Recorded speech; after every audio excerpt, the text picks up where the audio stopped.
El 30 de marzo de 1968, en el pueblo de El Palmar de Troya, a unos 40 kilómetros de la ciudad de Sevilla, 4 niñas dicen haber visto a la Santísima Virgen sobre una mata de hierbajos que pronto pasaría a ser reliquia. En los primeros meses de los acontecimientos, entra en escena Clemente Domínguez Gómez. Así, en pocos años, y gracias a la colaboración de otros personajes más o menos peculiares, Clemente consigue fundar una orden religiosa, la de los Carmelitas de la Santa Faz, erigir una basílica valorada en 2.000 millones de pesetas, y hasta proclamarse papa con el nombre de Gregorio XVII. Pero ¿qué fue lo que dio fuerza a este fenómeno para llegar a alcanzar las cotas de locura en las que despuntó? ¿La histeria religiosa? ¿El factor social? ¿La desequilibrada mente de un dictador en potencia? ¿Cuáles son las claves básicas para entender la historia acontecida en el Palmar de Troya?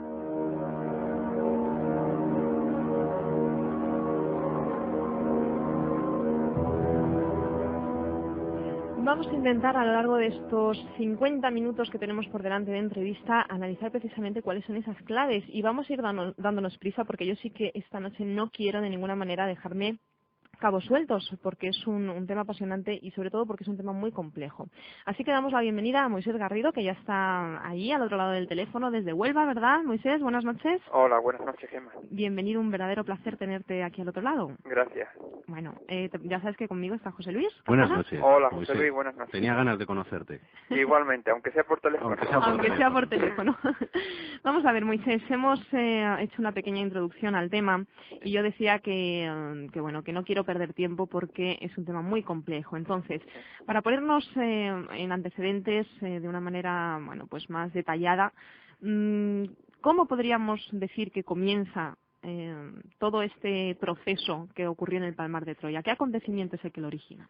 Bueno, pues como tú bien dices, la verdad es que es un caso aparicionista tremendamente complejo y muy controvertido. Pues esta historia aparicionista tuvo su inicio a finales de marzo del año 1968 y surgió como en otros casos similares. Aquí las primeras protagonistas fueron 4 niñas de entre 11 y 13 años de edad, niñas que se encontraban ese día cogiendo flores en una finca cercana a la aldea sevillana del Palmar de Troya, cuando en un momento determinado se percataron de una figura muy extraña, muy rara, que se hallaba sobre un lentisco, y cuando las niñas se acercaron para ver de qué se trataba, dijeron que era la Virgen María. Y con esa historia llegaron hasta el pueblo, hasta la aldea, contaron lo sucedido a sus familiares, y los vecinos oyeron lo que estaban diciendo en la casa, se acercaron hasta allí, escucharon los relatos de las niñas, asustadas lo que habían visto, y se propagó por toda la aldea. Al día siguiente volvieron hasta el lugar de las apariciones, volvieron a tener esa visión e incluso a recibir comunicados, lo típico que ocurre en estas historias. Y así fue llenándose el lugar de muchísimas personas, ¿no?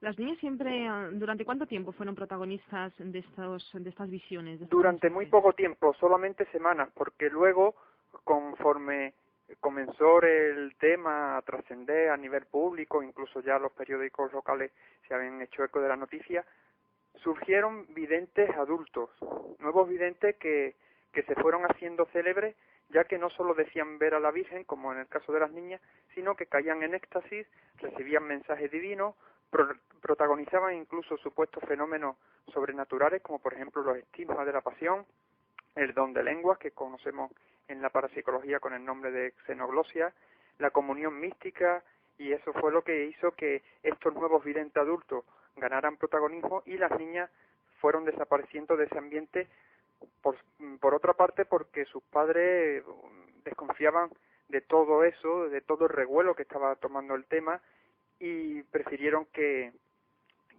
desaparecieran de aquel lugar. Las apartaron un poco, ¿no? Efectivamente, sí. Cuando uno se pone a escuchar esta historia, a mí la verdad es que cada vez que hemos hablado aquí de apariciones marianas y de todo este tipo de fenómenos, a mí se me ponen los pelos de punta.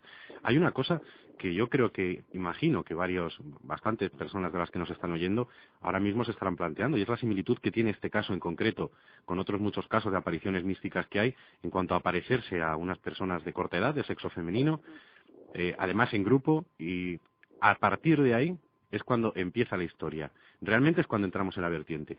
¿En qué se distingue este caso de aparición mística al resto y cómo pudo llegar a ser lo que hoy en día para mí es, y voy a dar mi opinión, a lo mejor una aberración sectaria, ¿no?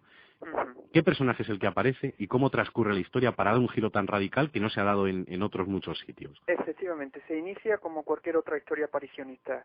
Como bien dices, son unas niñas las que tienen esas apariciones, se congregan mucha gente, unas por fe, otras buscando el milagro o la curación de sus enfermedades, otras como algo curioso, pero después cuando toman la rienda los nuevos videntes como Rosario Arenillas, Antonio Anillos, Pepe Cayetano, María Luisa Vila, etcétera, fue cuando ya aquello tomó otra dimensión, pero sobre todo cuando meses después de iniciarse esta historia, cuando ya la prensa se había hecho eco de la noticia, la prensa a nivel nacional, por supuesto, visitó el lugar un joven contable sevillano de 23 años, Clemente Domínguez, un controvertido personaje con un oscuro pasado que se convirtió en pocos días en el principal vidente de dicho enclave mariano, sobre todo porque sufría éxtasis muy espectaculares, ¿no? Estigmatización incluso muy violenta, con heridas abiertas de las que brotaban chorros de sangre, recibía mensajes apocalípticos que hablaban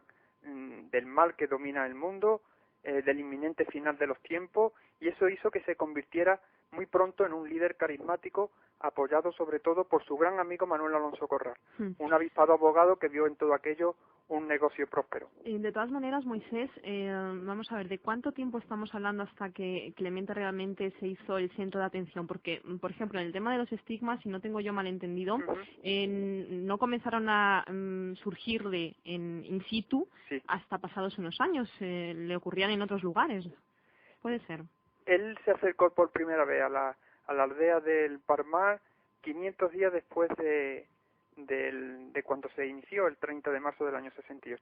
O sea, durante todo ese tiempo fueron ya los videntes adultos los que estaban de alguna manera concentrando allí a cientos y miles de personas. O sea que cuando llegó Clemente ya estaba en su punto álgido aquello. Claro, podemos decir que Clemente apareció en un momento justo, en la situación ideal.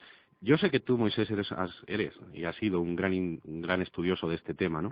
¿Qué crees tú que pudo darle a Clemente la supremacía, el liderazgo, ¿no? Por así decirlo, la exclusiva, a una persona que se presenta allí después de 500 días, cuando anteriormente habían ido por allí todo tipo de videntes, todo tipo de personas con estos estigmas, con estos casos tan concretos? ¿Qué tiene este señor que no tenía el resto para al final acaparar la atención de todo el mundo? Pues su radicalismo en todos los sentidos, incluso en los éxtasis que eran bastante histriónicos, se tiraba al suelo y se convulsionaba, eso llama la atención de cualquiera.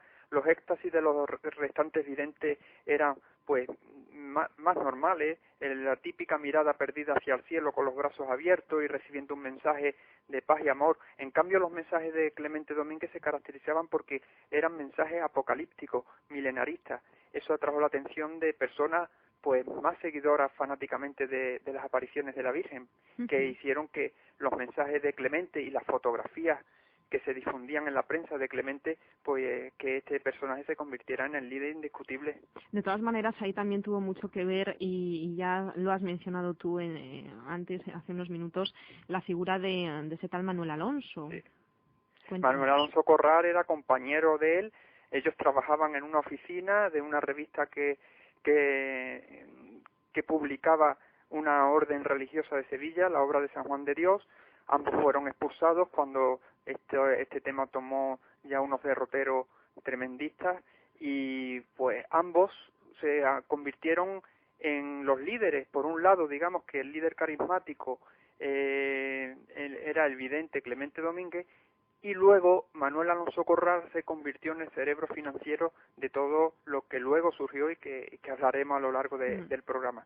Pero, como dije antes, los mensajes que recibía Clemente fueron de alguna manera lo que impulsó a este personaje a ser más conocido y a adquirir más fama que los otros compañeros videntes. Se radicalizaron sus mensajes, se hacía incluso apología política hacia vertientes ultraderechistas con claros tintes integristas, y eso de algún modo también atrajo hasta el lugar a personas adineradas de ideología ultraconservadoras que comenzaron a apoyar económicamente a Clemente y y a ese fiel colaborador del que hemos hablado, Manuel Alonso Corral. Y así se fue expandiendo sí. este movimiento mariano. Sí, hemos comenzado el programa mencionando uno de esos mensajes que no tenía nada de radical, simplemente, bueno, pues instauraba la presunta intención de Jesucristo para fundar ahí una iglesia, etcétera. ¿Tú nos podrías leer alguno de esos mensajes de carácter más radical, incluso políticamente más radical? Pues aquí tengo delante mío unos cuantos. A ver, este, por ejemplo, que le reveló supuestamente Dios el 30 de septiembre del año 75, y decía lo siguiente: el Papa está con Franco porque Franco está con Cristo. Qué poca vergüenza tienen algunos obispos en España que se levantan ahora contra Franco cuando Franco es el defensor de los obispos. Bienaventurada España que ha sido gobernada nuevamente por un santo. Evidentemente, para una persona que tenga cierta edad, y tampoco es que yo tenga tantos años, ¿no?, pero que pueda hacer un poquito de memoria histórica en España, le cuesta poco imaginar que precisamente ese tipo de mensajes en ese momento histórico en concreto en este país le ayudó muchísimo. Efectivamente. Claro. Y hay una cosa, Moisés, que has comentado al principio y que me gustaría preguntarte antes de que se nos olvidase. Tú has comentado que este señor, el señor Clemente, tenía un pasado oscuro incluso antes de comenzar con esta singladura en particular. ¿Nos puedes comentar algo, dar una pequeña pincelada para que nos podamos hacer una idea de qué persona estamos hablando antes de meternos más en profundidad en el tema? Bueno, pues siempre se habla en Sevilla de él, en su pasado, sobre todo joven, que era un vividor, que frecuentaba lugares nocturnos, que frecuentaba ambientes homosexuales de Sevilla, y siempre se ha criticado mucho sus años jóvenes, ¿no?, sus años mozos. Y después, pues, que siempre ha sido un avispado que ha buscado dinero como fuera, y en esto encontró, pues, de alguna forma, y junto a Manuel Alonso Corral, pues la manera de ganar dinero de forma fácil, y aparte ha sido también muy megalómano, muy mitómano, con un gran afán de notoriedad, y eso se ha visto posteriormente hacia donde ha ido sus pasos encaminados en este tema, ¿verdad?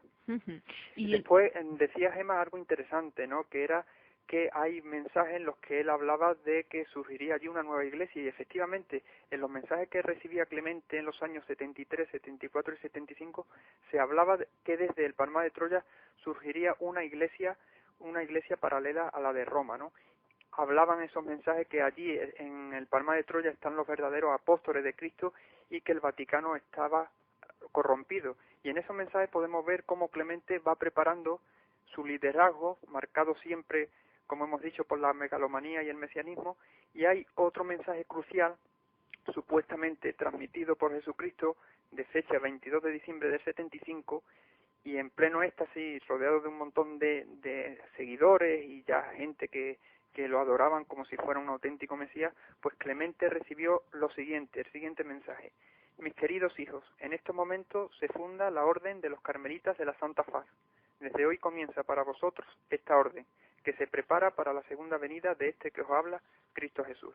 Y es ahí, desde ese momento, como ya podéis imaginaros, cómo prosperó la carrera de Clemente y cómo se expandió rápidamente esta nueva orden palmariana fundada en dicho día. Es decir, realmente donde tenemos que encontrar el punto más importante de cara a la trayectoria que luego siguió en los años siguientes es cuando se funda esa orden de los carmelitas descalzos. Efectivamente, a partir de ahí es cuando ya se expande rápidamente el movimiento palmariano, cuando Clemente y Manuel Alonso Corral reciben mucho apoyo económico, no solamente desde aquí de España, sino del extranjero.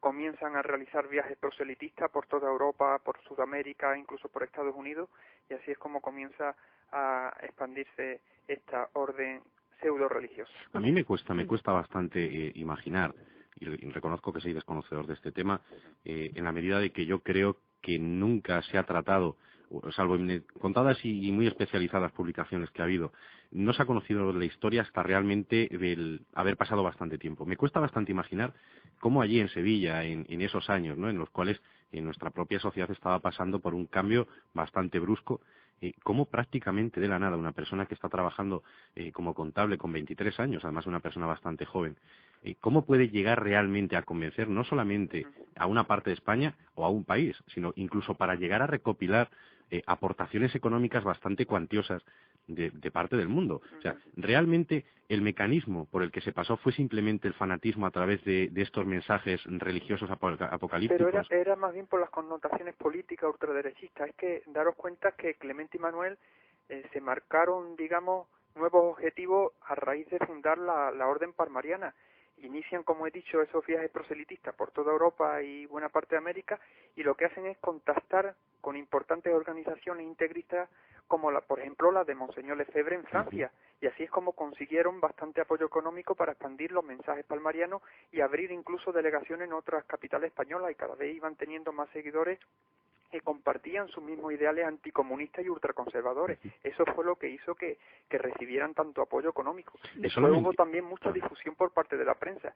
Yo guardo recortes de prensa de periódicos de la época que casi diariamente hablaban de lo que iba aconteciendo en aquel lugar, porque diariamente se hablaban de milagros. Había escándalos por otra parte, curas integristas que daban misa en latín allí mismo en el descampado de las apariciones, en la finca de Alcaparrosa. En fin, que el tema sí causó verdadero asombro a nivel nacional, y por supuesto que en la década de los 70 hubo varios escritores y periodistas que publicaron varias obras dedicadas íntegramente a este caso aparicionista, aunque después el caso quedó un poco aparcado o olvidado, pero realmente el caso del Palma de Troya ha tenido actualidad hasta estos días.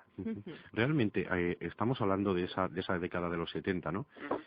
Realmente cuando este movimiento empieza a tomar auge en sus inicios, ¿no? ¿Cuál era la posición de la Iglesia ortodoxa al respecto? Bueno, al principio la Iglesia guardó silencio sobre este caso.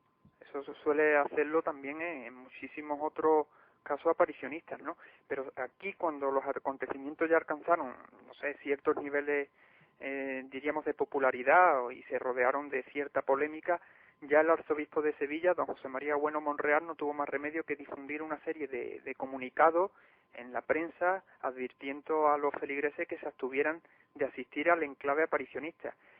Por aquí tengo yo el primer mensaje del arzobispo de Sevilla, lleva fecha del 18 de mayo de 1970, que si queréis leo un párrafo. Sí, adelante. Pues decía: prohibimos la celebración de todo acto público religioso en el mencionado lugar.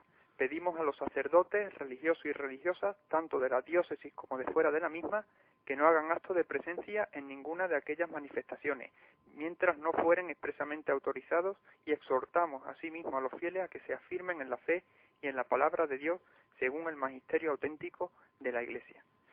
Lo que ocurre es que, bueno, a pesar de este comunicado, la gente siguió yendo en masa hacia el Palma de Troya, buscando lo que comenté antes, el milagro, la curación de sus enfermedades, y allí pues se seguían celebrando misa tridentina, y a Clemente pues le llegaba cada vez más dinero desde fuera, ¿no? Y eso hizo que incluso comprara en el año 1972 la finca donde tenían lugar las apariciones, ¿no? Que estaban valoradas en aquel entonces en 16 millones de pesetas, ¿no? Y empezaron a comprar locales y casas en el propio pueblo del Palma de Troya. Cronológicamente hablando, yo estaba intentando recomponerlo, ¿no? Porque para mí es un rompecabezas apasionante. Hablamos de que las apariciones empiezan en el 68 aproximadamente. 30 de marzo del 68. Eso es. Ya, el señor Clemente aparece 500 días después aproximadamente. En el año 70. Eso es. Y ese mismo año, por lo que nos acabas de comentar, el 18 de mayo es cuando ya la Iglesia se promulga con cierto respecto a lo que allí está sucediendo. Sí. Digamos que prácticamente la Iglesia enseguida respondió ante la presencia de este señor y el movimiento de masas. Antes no había respondido, y efectivamente cuando empieza Clemente, al cabo del mes y pico, es cuando ya la Iglesia reacciona, porque ve hacia dónde está tomando, hacia qué derrotero está tomando aquella historia, claro. ¿Y en qué punto la Iglesia vuelve a tomar la palabra? Pues eso posteriormente, sobre todo ya una vez que se fundó la Orden Palmariana, una semana después, Clemente aprovecha la visita al lugar de las apariciones de un arzobispo vietnamita, Dinh Thuc, atraído por lo que le habían contado de que ahí tenía lugar ciertos prodigios, había milagros, etcétera, y entonces Clemente recibe un mensaje de la Virgen pidiendo que allí se ordenaran sacerdotes y se consagraran obispos. Y la Nochevieja de ese año 1975, dicho arzobispo vietnamita siguió ese mandato de la Virgen y ordenó sacerdotes a Clemente, a Manuel Alonso Corral y a 3 acólitos más, ¿no?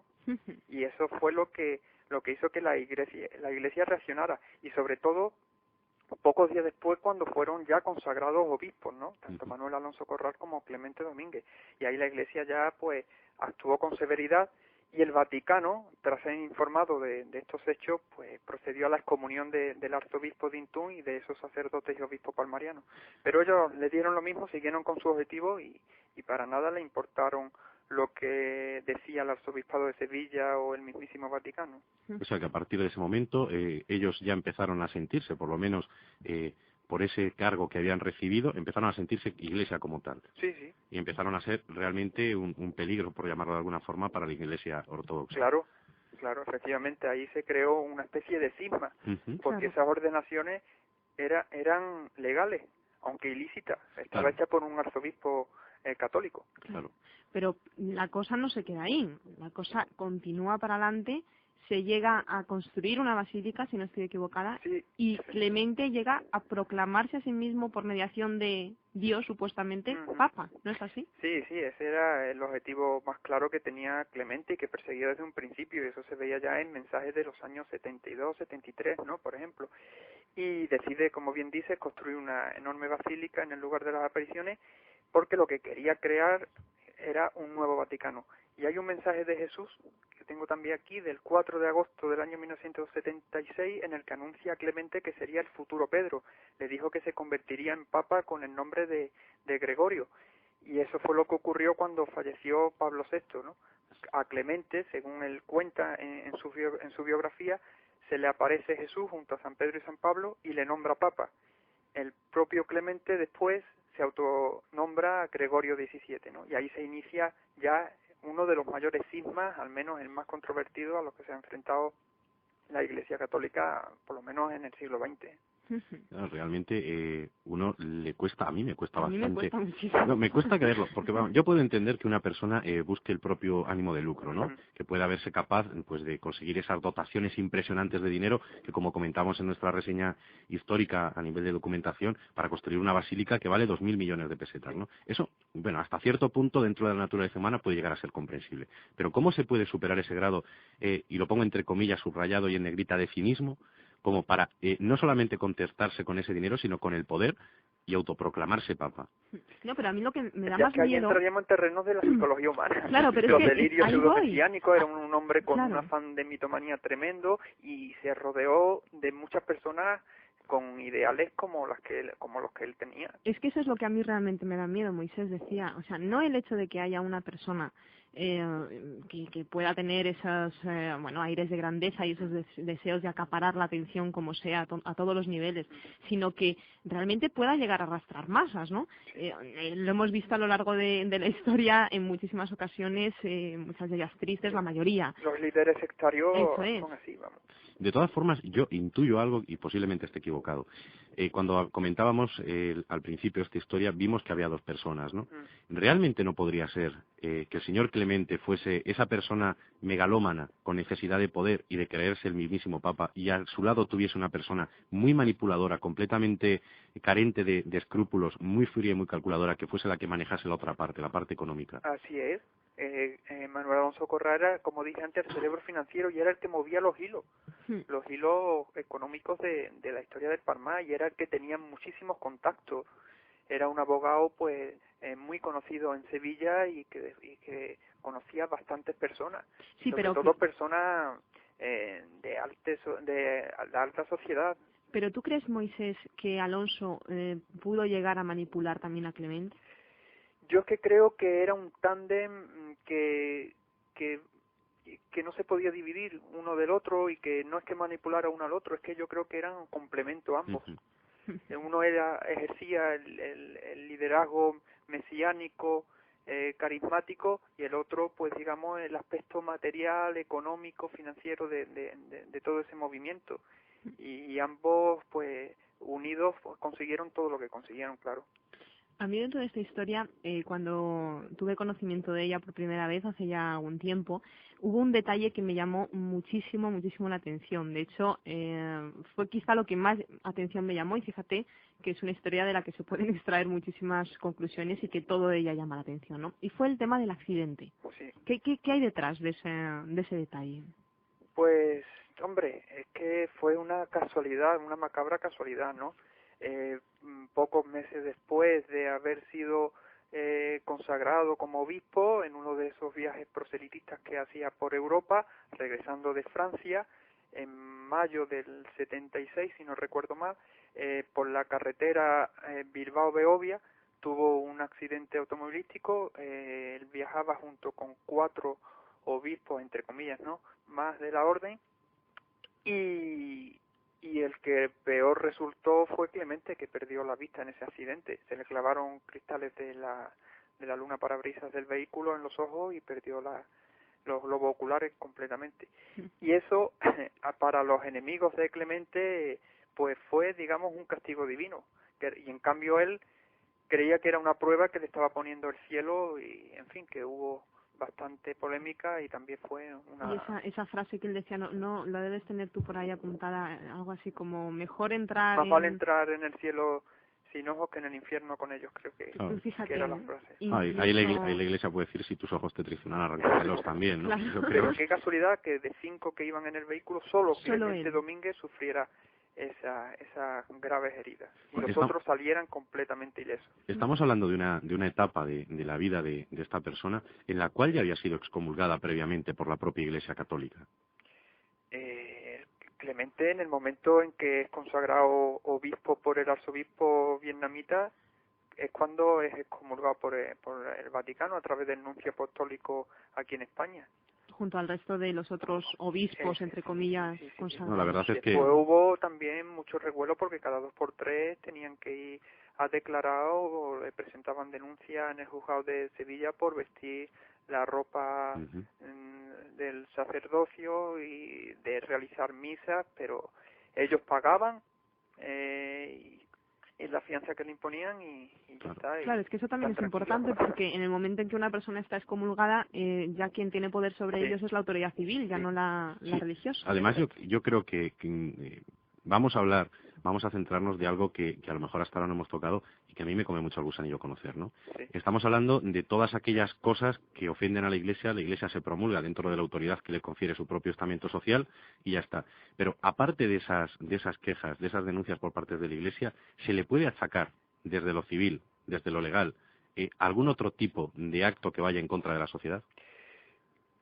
Bueno, si ya nos metemos en el terreno de que realmente la Orden Palmariana es una secta, porque la dinámica sectaria está muy presente, y yo por lo que he investigado desde el año 90, que yo comencé a estudiar este caso y a entrevistar a personas cercanas al entorno de Clemente e incluso a exmiembros de la Orden Palmariana, pues sí que habría muchos motivos, ¿no?, para denunciar todo lo que ahí se cuece, ¿eh? ¿Y qué pruebas hay de esas dinámicas? ¿Qué dinámicas son Bueno, esas? pues tengamos en cuenta que en grupos de estas características integristas siempre los adeptos viven bajo un régimen totalitario, y en este caso nos hemos encontrado con una secta regida por una jerarquía piramidal en la que los miembros pierden todo contacto con el mundo exterior, que se les coarta la libertad, se les quita sus pertenencias. Ha habido fuertes castigos, siempre bajo la amenaza de condenas en el infierno, que es lo que utilizan estos líderes sectarios, y algunos sacerdotes y obispos de la Orden Palmariana no aguantaron más y abandonaron la secta y denunciaron públicamente que fueron víctimas de coacciones, de vejaciones, revelaron que dentro de la orden se hacían prácticas sadomasoquistas, que había abusos a menores, que había malas condiciones higiénicas y alimenticias, en fin, que hubo bastantes casos de todo esto que estamos hablando, de sectarismo, y todo eso se denunció públicamente por parte de algunos seguidores cercanos de Clemente que abandonaron la orden por todo lo que estaban sufriendo dentro de ella. Sin embargo, la orden sigue en marcha. Sigue en marcha y se ha reactivado sobre todo desde el año 98, cuando se cumplió el 30 aniversario de las apariciones. Clemente lo que ha luchado en los últimos años ha sido por reactivar todo el movimiento mariano y captar mucho más adeptos, ¿no? ¿Y qué hace él? Pues pronunciar muchos sermones en su basílica, sermones en los que habla del cercano final de los tiempos y sobre todo de que él llevará a cabo una misión salvífica. Ahora dice él que tendrá que librar una gran lucha contra las fuerzas del mal, que tiene que llevar su apostolado hacia lo más alto, y eso, consultando los últimos discursos, vemos ese carácter mesiánico milenarista que le está dando Clemente a todo su movimiento, sobre todo en los últimos años. Ahora él se está autodenominando el Noé apocalíptico y señala que su iglesia es el arca que recogerá a los elegidos, ¿no? Y eso yo creo, en mi opinión, que esto es muy peligroso lo que está ocurriendo en los últimos años en torno al movimiento palmariano, porque esto a mí me recuerda mucho cómo han acabado algunas sectas en los últimos años con ideologías muy parecidas a las de Clemente en cuanto al final de los tiempos, al apocalipsis, etcétera, ¿no? Hay mucho fanatismo detrás del movimiento de Clemente. Fíjate, y es una reflexión personal que hago, cómo para poder sobrevivir se ha ido adaptando a la nueva forma de pensar de la sociedad, ¿no? A las nuevas necesidades de creencia. Sí. Quizá en el principio eran unas necesidades con una tendencia más bien política y por eso triunfó y se desarrolló con esa fuerza, y llegados a este punto, para poder hacerla resurgir de nuevo, los mensajes han variado de contenido, ¿no? Adaptándose. Sí, conforme se ha ido acercando el año 2000, claro, pues sus mensajes han tenido unas connotaciones más milenaristas, efectivamente. ¿Y todavía sigue captando adeptos o estamos hablando de un corpúsculo establecido que poco a poco se va desintegrando? Por el contrario, está en expansión. Yo creo que está estable, pero sí que captando a adeptos, pero de miembros de familias que ya llevan muchos años como seguidores del propio Clemente, no gente nueva que lleguen, ¿no? Sino, pues, no sé, de seguidores de los años 70, por ejemplo, que tenían entonces 20 o 30 años, que hoy tienen 50, pues, por ejemplo, sus hijos, sus nietos, pues, también están siendo captados, ¿no? Y a nivel económico, Moisés, ¿continúan acaparando tantísima cantidad de dinero o hay crisis? Yo publiqué, supongo que os acordaréis de ello, un artículo en la revista Enigma hace ya varios años, hace 3 años creo concretamente, en el que yo calculé el patrimonio de la iglesia de Clemente en torno a los 10.000 millones de pesetas. 10.000 millones, 10.000 millones de pesetas. pesetas. Solamente, como habéis dicho antes, la basílica está valorada en 2.000 millones. Tienen propiedades inmobiliarias, en el Palmar poseen actualmente 30 casas, son dueños de varios edificios en un céntrico barrio sevillano, tienen terrenos, mantienen abiertas varias cuentas corrientes en 8 entidades bancarias. En fin, yo creo que de crisis nada. Que de crisis nada, aunque se ha comentado que ha habido crisis en los últimos años y que habían pedido un préstamo bancario, pero yo creo que eso era otra estrategia de ellos para recibir más donaciones y más dinero. ¿Y hasta dónde llegan los tentáculos de esta fraternidad, entre comillas? Pues tiene delegaciones en muchos puntos de Europa, sobre todo en América, tiene muchísimas delegaciones. La verdad y es hay que muchísimos seguidores con esas ideas ultraconservadoras que apoyan y siguen apoyando este movimiento para expandir pues esos ideales. De las personas que formaron parte en algún momento de la orden y luego salieron, o de cualquier otra persona más o menos vinculada a ella, ¿han surgido en algún momento disidentes, realmente gente que trabaje por intentar evitar que esta orden de los Carmelitas de la Santa Faz continúe haciendo de las suyas? Pues sí, el padre Félix Arana. El padre Félix Arana ha sido uno de los máximos enemigos, entre comillas, que ha tenido Clemente, porque cuando los demás videntes se fueron alejando de Clemente Domínguez al ver que se trataba de un personaje excéntrico y con un gran afán de notoriedad, que lo único que quería era ser el centro de atención y que sobre todo perseguía pues convertirse en papa, el padre Félix, que era uno de los obispos palmarianos, abandonó por esos motivos la orden y lo que hizo fue coordinar al resto de videntes, creando un grupo aparte al que bautizó con el nombre de la Cruz Blanca. Y ese grupo permanece activo hoy día con esos mismos videntes de siempre, se reúnen a muy pocos metros de la Basílica Palmariana todos los sábados para rezar, para recibir mensajes marianos. Son gente muy sencilla, muy amable. Hemos podido hablar con ellos sin ningún problema. Hemos entrevistado al padre Félix Arana, siempre nos ha atendido muy bien. hemos grabado y filmado los éxtasis de estos videntes, y el padre Félix Arana se dedica a transcribir los mensajes de esos otros videntes para difundirlos por todo el mundo, y a la vez en sus artículos, en sus reportajes, pues lo que hace es criticar y todo lo que acontece en torno a Clemente Domínguez y a difundir todos los escándalos que hay dentro de la orden palmariana. Pues el padre Félix Arana se ha convertido, digamos, o lo que ha hecho es una especie de cruzada contra el movimiento palmariano. Y viendo entonces ahora estas dos caras de la misma moneda, y después de haberlo vivido tú, haber tenido una experiencia personal a la hora de entrevistar, a la hora de ir allí a ver qué es lo que ocurre, ¿tú qué crees que es lo que ocurre, Moisés? ¿Crees que dentro de todo esto puede haber algún tipo de fenomenología sobrenatural que sea real? Bueno, la verdad es una opinión personal que te pido, ¿eh? No, pero que es que estamos tratando un tema muy complejo, muy controvertido, y en cuanto a los fenómenos que yo he podido recoger allí, ya sabemos que en todos estos casos de apariciones marianas los testigos nos hablan de supuestos milagros, de supuestos fenómenos sobrenaturales que se dan en presencia del vidente, pero lo cierto es que esos mismos fenómenos que se manifiestan en las apariciones marianas los vemos en otros contextos, no necesariamente religiosos, y eso ustedes lo sabéis muy bien. Por ejemplo, en los enclaves aparicionistas nos encontramos con casos de trance, con casos de dermografía, de xenoglosia, de homogénesis, de hiperestesia, de clarividencia, y son fenómenos que se dan también en el contexto espiritista, en presencia de un medium, en el contexto ufológico, en presencia de un contactado, y bueno, yo creo que hoy día hay paragnostas que pueden reproducir algunos de esos fenómenos y que la parapsicología los está estudiando muy a fondo.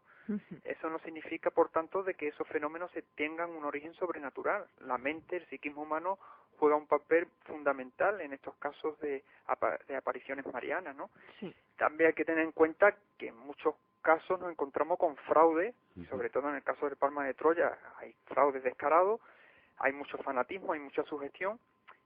Ahí también ha habido varios estigmatizados, y a pesar de la espectacularidad que es la estigmatización, hoy puede tener una explicación psicológica o psiquiátrica, no hay ni incluso que acudir a la parapsicología, ¿no? Y en el caso del Palma de Troya, hay un psiquiatra que es Francisco Alonso Fernández, que estudió los estigmas de algunos de los videntes palmarianos, entre ellos los estigmas de María Luisa Vila, y certificó su autenticidad. Sí. Y este hombre lo publicó su estudio, un estudio muy complejo, muy bien hecho, en un libro suyo titulado Estigmas, Levitaciones y Éxtasis, que yo recomiendo, y ahí recoge todas las investigaciones que ha hecho, no solo sobre el Palma de Troya, sino también sobre las apariciones de Prado Nuevo del Escorial. En cuanto a los estigmas de Clemente, con toda seguridad son autoprovocados conscientemente, ¿no? De hecho, hay un dato curioso, y es que Clemente nunca se ha dejado investigar por ningún especialista, a diferencia de María Luisa Vila, por ejemplo, que sí lo ha hecho, ¿no?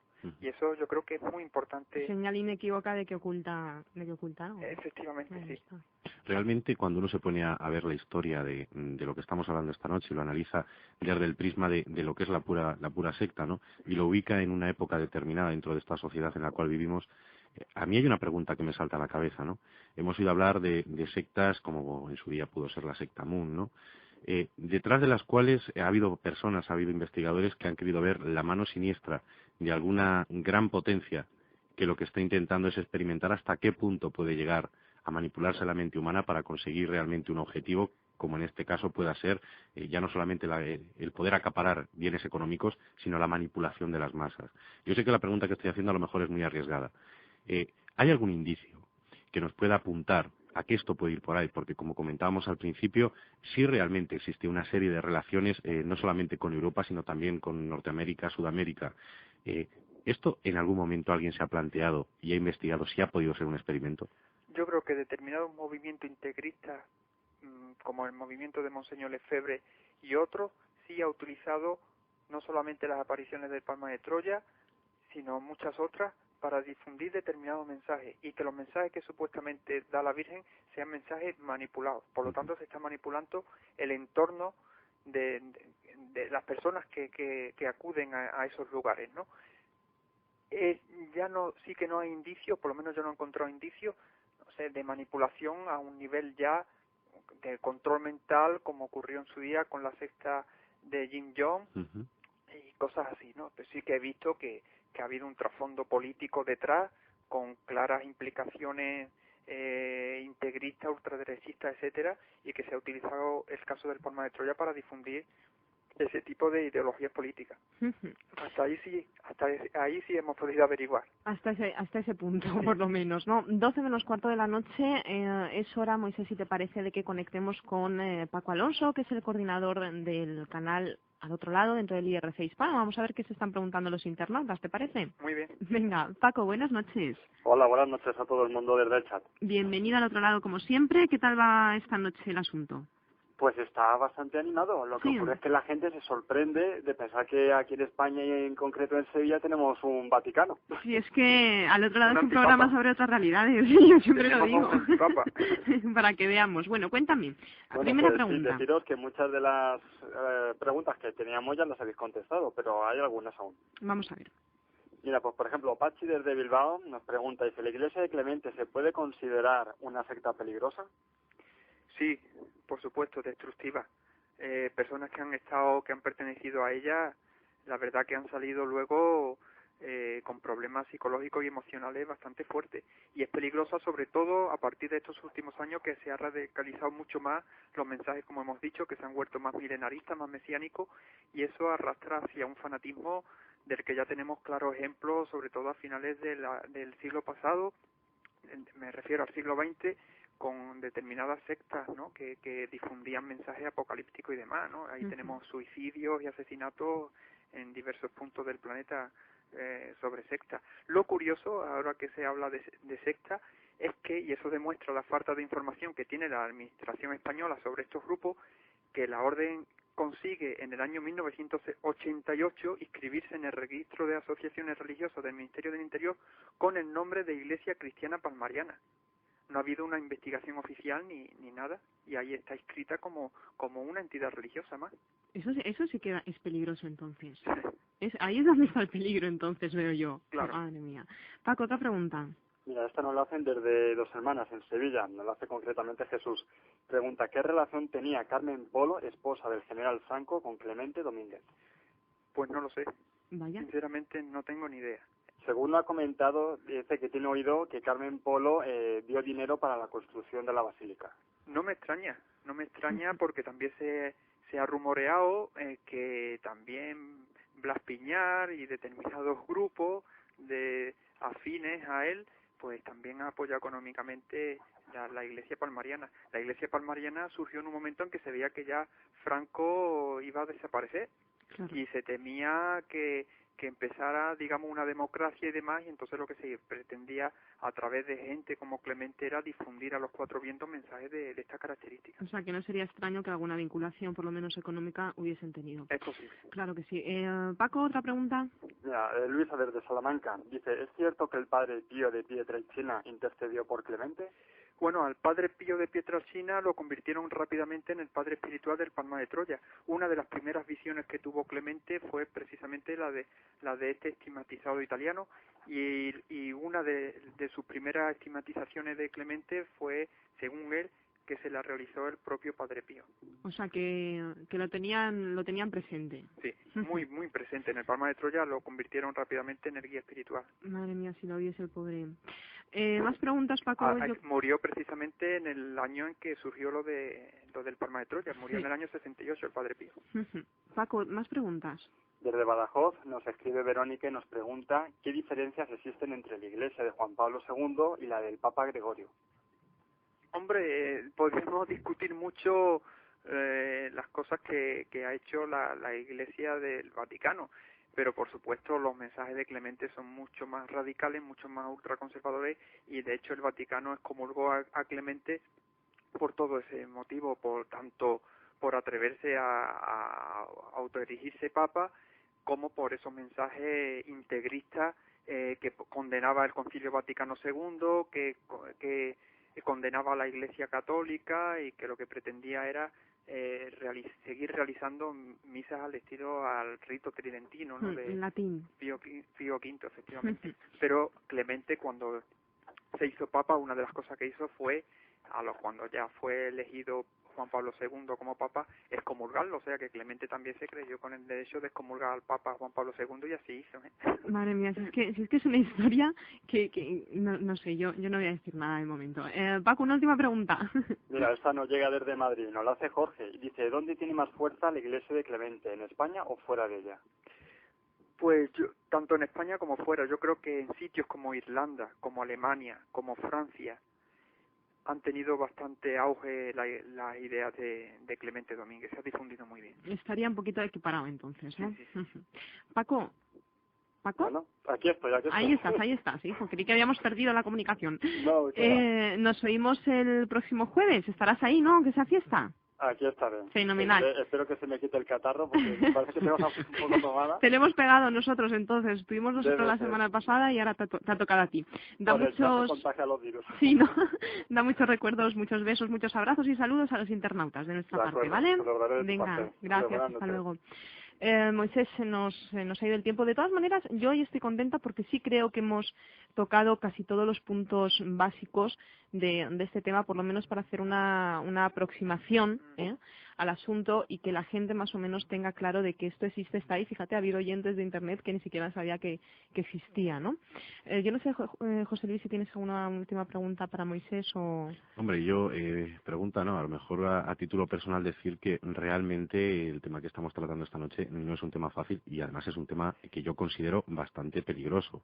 Sí. O sea, no solamente por estar hablando como estamos hablando de una presunta, y lo de presunta lo pongo yo, secta destructiva, sino que además vemos que está viva, que está ahí. Espero que esto no llegue a ser una de más que de la noche a la mañana decide autoinmolarse y genera incontables víctimas. Espero que la gente todavía sea consecuente y tenga un mínimo de inteligencia. Yo por eso me gustaría preguntarle a Moisés. Moisés, ¿esta posibilidad que estoy comentando entra dentro de los cánones posibles de lo que estamos hablando esta noche? Pues yo sí lo creo, yo no lo descarto y yo de hecho uno de los artículos que hice no hace mucho hablaba de la necesidad de que hubiese una investigación policial en torno a este caso como está ahora mismo. Por lo que ahora pudiera mismo suceder. y sobre todo con los mensajes que está difundiendo Clemente en los últimos meses a sus acólitos.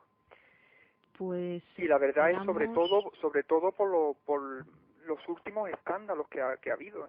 De eso no nos ha dado tiempo de hablar, pero la verdad es que no todo le ha ido bien a Clemente y al margen de aquel accidente que tuvo, la verdad es que Clemente desveló en un sermón que pronunció en octubre del año 2000 que un tal padre Isaac María había estado tramando usurpar su cargo papal y que había creado una secta dentro de la iglesia palmariana y que uno de los traidores, según Clemente, conocido con el nombre de Padre Laureano, parecía ser que quería incluso acabar con la vida del propio Clemente. Y de hecho redactó un documento, hace muy poquitos meses tuve acceso a él, en el que dejaba como futuro sucesor a su lugarteniente Manuel Alonso Corral, que como hemos dicho ha sido el cerebro financiero de la orden. O sea que imaginemos cómo va el tema, ¿no? Yo no sé y lo que intenta Clemente es mantener compacto el grupo, mantenerse como líder carismático, y lo que ha optado es por volver a sus antiguas andanzas, a los éxtasis, a los mensajes que dejó cuando se erigió como papa. Y he podido conseguir fotos de sus últimos trances y los mensajes que ha recibido de Jesús y de la Virgen en estos últimos meses, y en ellos lo que apreciamos es un contenido que lo único que hace es reafirmar la figura de Gregorio XVII y que se ve claramente ese afán de megalomanía que está presente en estos últimos comunicados, ¿no? En ellos aparecen frases, aquí tengo uno, que dice textualmente: hijo mío, estoy muy contento con tu actuación valiente en defensa de mi iglesia. Vicario mío, alza tu espada flamígera, defiende mi iglesia palmariana. Mi amadísimo vicario, quien a ti no te obedece, a mí no me obedece. Quien no está contigo, no está conmigo. Vamos, que no hace falta ser muy listo para darnos cuenta que este tipo de mensaje es una estrategia que utiliza Clemente para mantenerse en el poder y para mantener la obediencia y sobre todo la sumisión de sus seguidores, y es algo muy utilizado por los líderes sectarios. Pues Claro, dice que esos mensajes se lo revela Dios, la Virgen o Jesús, pues los que están con él, los seguidores, Claro. así lo creen. Claro. Y si mañana dice Clemente que hay que autoinmolarse, pues lo harán los que lo siguen con ese fanatismo. Pues esperamos a ver si fuese posible esa investigación policial y a ver si se pudiesen tomar cartas en el asunto, porque no sé yo lo que ocurriría si un día en las noticias aparece precisamente, no sé, ese hecho, en fin. Esperemos que no.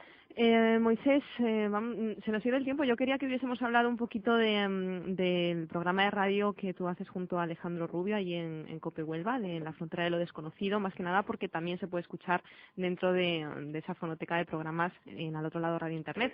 Si quieres, lo que hacemos es que te invito otro día y hablamos de ese asunto en concreto. Muy bien. ¿Te parece bien?